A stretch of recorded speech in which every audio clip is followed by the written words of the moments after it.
Hi viewers! Puri masala கிழங்கு எப்படி செய்யலான்னு பார்க்கலாமா?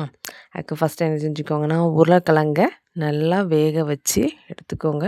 தோலெல்லாம் என்ன செஞ்சுடுங்க நல்லா எடுத்துட்டு, நல்லா என்ன செஞ்சுக்கோங்க, மசிச்சு தனியா எடுத்து வச்சுக்கோங்க. மசிச்சு தனியா எடுத்து வச்சதுக்கப்புறம் நம்ம என்ன செஞ்சுக்கலாம், அடுப்பில ஒரு பொற்காஞ்சட்டிய வச்சு என்ன செஞ்சுக்கலாம், நல்லா ஹீட் ஆனதுக்கப்புறம் ஆயில் ஆட் பண்ணிக்கோங்க. கடுகு, பச்சை மிளகா, நல்லா ஸ்லைஸ் பண்ணி வச்சுருக்கிற வெங்காயத்த என்ன செஞ்சுக்கோங்க, ஆட் பண்ணிக்கோங்க. ஆட் பண்ணிட்டு நல்லா என்ன செய்யுங்க, வதங்கட்டும் வெங்காயம். பொன்னிறமா வதங்கிட்டுருக்கும்போது நம்ம என்ன செஞ்சுக்கலாம், தேவையான அளவுக்கு மஞ்சத்தூள் ஆட் பண்ணிக்கலாம். அப்புறம் காயத்தூளையும் ஆட் பண்ணிக்கோங்க. ஆட் பண்ணிட்டு நல்லா என்ன செய்யுங்க, வதக்கி விடுங்க. அப்புறம் இஞ்சியும் பூண்டையும் நல்லா நான் தட்டி வச்சுருக்கேன். அந்த இஞ்சி பூண்டையும் என்ன செஞ்சுங்க, ஆட் பண்ணிவிட்டு ஒரு தக்காளியும் வெட்டி போட்டுட்டு நல்லா என்ன செய்யுங்க, வதக்கி விடுங்க.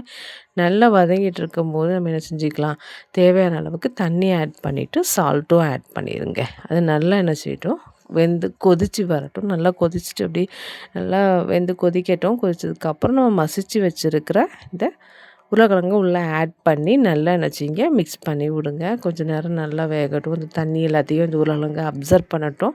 பார்த்திங்கன்னா டேஸ்டியான பூரி மசாலா கிழங்கு ரெடி. வீட்டில் கண்டிப்பாக ட்ரை பண்ணி பூரி கூட சாப்பிட்டு பாருங்கள். டேஸ்ட்டாக இருக்கும். கமெண்ட் பண்ணுங்கள், ஷேர் பண்ணிடுங்க, லைக் பண்ணிடுங்க, சப்ஸ்கிரைப் பண்ணுங்கள். தேங்க்யூ.